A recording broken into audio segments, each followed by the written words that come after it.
The history of aviation can't be written without a major chapter on Western New York. Primarily, there were two companies located here, and they peaked in the 1930s and 40s. Curtiss-Wright in Cheektowaga and Bell Aircraft in Wheatfield.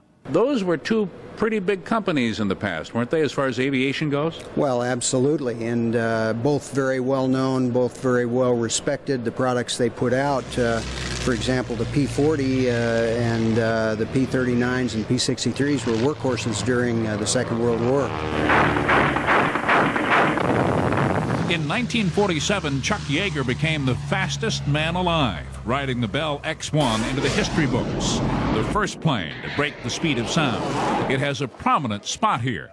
We spoke with Yeager a few years ago about the X-1.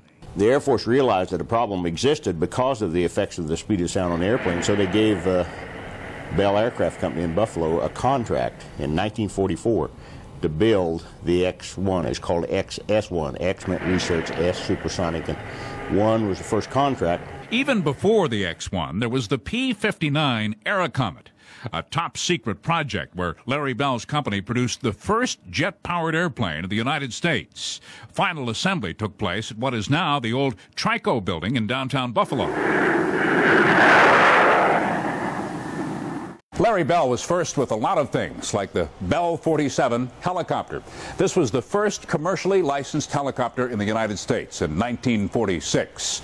Many of them are still flying today.